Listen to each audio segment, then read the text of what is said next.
Assalamualaikum warahmatullahi wabarakatuh. Sahabat yang dirahmati Allah, kita tentu sebagai orang beriman itu harus sangat berhati-hati dalam bersikap, bertutur kata, bertindak, dan lain-lain.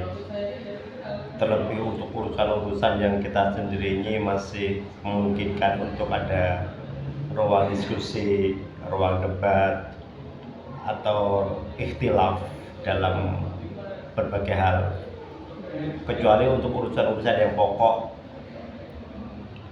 dan mendasar, contoh seperti keimanan kita kepada Allah, kepercayaan kita, persaksian kita kepada Kanjeng Rasul bahwa utusan Allah itu adalah sesuatu yang sifatnya mutlak, tidak ada tawaran. Tapi terkait hal yang sifatnya keilmuan, ada ruang debat, ruang diskusi yang sifatnya tidak mutlak, kita jangan sekali-kali mengambil sikap yang sangat ekstrim sampai bersumpah demi Allah atau bersumpah laknat yang hari ini sedang sangat viral setelah ada beberapa kasus. Dan yang terakhir beberapa hari yang lalu ada seorang tokoh, katalah putranya seorang kiai pemilik pesantren, bersumpah atas nama mubahalah, bersumpah atas nama keyakinan yang dia sendiri mungkin juga tidak paham, sehingga dia berani bermubahalah, melaknat, mengkutuk orang lain kalau dia salah, berani mendapatkan satu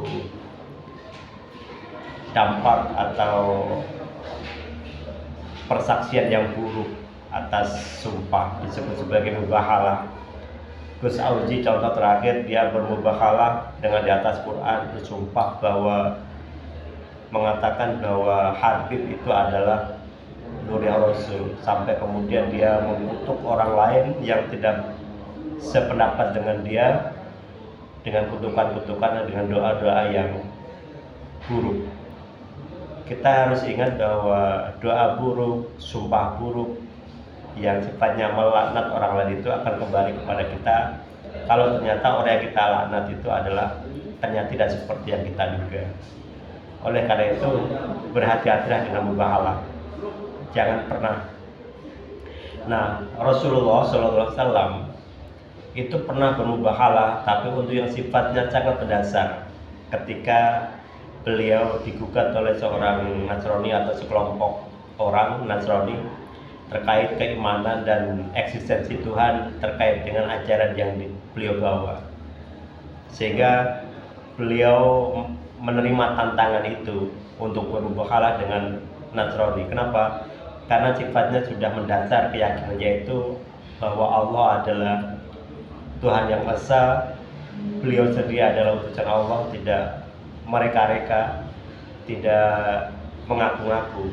Sehingga untuk meyakinkan itu, beliau bersedia untuk bermubahalah, bersumpah saling melaknat. Kalau ada yang berbohong, dia akan terkutuk dan mendapatkan segala macam sanksi yang bisa diterima seketika di dunia.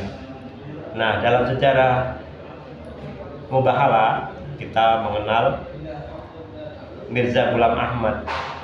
Mirza Ghulam Ahmad adalah pendiri tokoh Ahmadiyah. Dia ingin meyakinkan kepada jamaahnya bahwa dia itu adalah nabi, utusan, sehingga dia berani bermubahalah. Dan dalam waktu tidak lama, akhirnya Mirza Ghulam Ahmad pun mati terkutuk, masuk dalam comberan, dalam WC. Nah, ini salah satu contoh mubahalah yang dibayar tunai. Nah, Gus Auzi yang kemarin meninggal, mudah-mudahan dia diampunkan segala dosanya, dia bermubahalah atas klaim kebenaran yang diyakini, yaitu bahwa Habib adalah keturunan langsung Rasulullah, sambil mau lanat Kiai Imad. Allah alam apakah beliau meninggal karena sumpah serapahnya atau memang sudah takdirnya, karena kematian dan kehidupan adalah hak prerogatif Allah. Tapi kita sebagai orang beriman jangan gampang bersumpah, apalagi bersumpah mubahalah, karena itu sangat mengerikan dampaknya. Demikian, wassalamualaikum warahmatullahi wabarakatuh.